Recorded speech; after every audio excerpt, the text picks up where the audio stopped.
This quick video is going to show you how to clean the irrigation filters in green wall systems of both direct and recirculating green wall systems. First, we're going to look at recirculating or tank systems. And this is showing a very dirty inline filter. You can see all the dark area there is dirt. And when the filter gets clogged like this, the irrigation system does not work properly and can't water the plants. So first we have to be able to find the filter, and this is what it's housed in. And so when you're looking for it, this is what you're going to look for in the tank system. And before we show you how to do this, you want to clean these at least once every 3 months, so on a quarterly basis. Once you decide the filter needs to be cleaned, you will need to take it apart to clean it. Set the irrigation system controller to system off. And the reason we want to do this is we don't want the pump to go off when we have the filter assembly apart. Water goes squirting all over the place. Now what we're going to do here is we're going to unscrew the top of the filter assembly and pull the filter out. The filter itself is a screen mesh. And basically how this works is water enters through the bottom, it comes out through the top, through the filter itself, and then up into the system. And as you can see, if we look on the inside, you can see that some dirt and some debris has accumulated on the inside.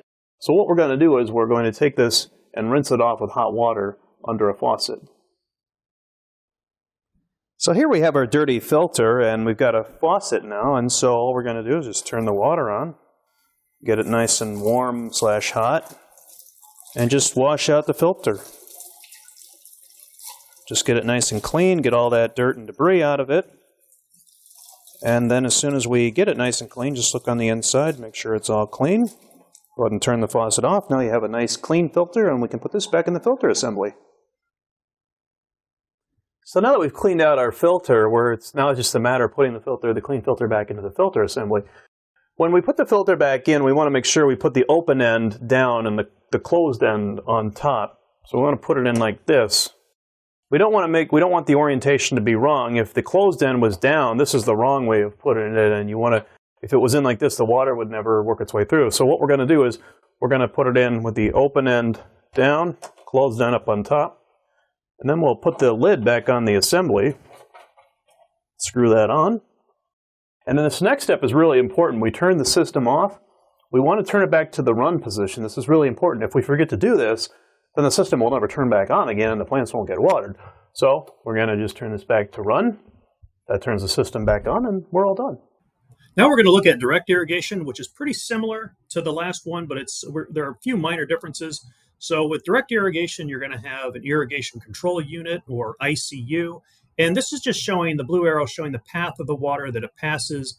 You can see it goes up into the filter, and then once the water's passed through the filter, it might go through a fertilizer injector, and then the water continues on until it gets to the solenoid valve, which is opened and closed by the controller. If that solenoid valve is open, then water goes into the green wall. And here you can see this inline filter is very, very dirty, hasn't been cleaned in years. And so before we take that out, we want to close the valve, this manual shut valve, and then we also want to open the valve at the bottom of that filter to drain out any water into a 5-gallon bucket. And then once we do that, we'll unscrew right here and here you can see we've taken that capsule off, and you can see the really dirty filter there. We then clean that filter off under a sink. We may need a brush, and then we put it all back together again the same way we took it apart.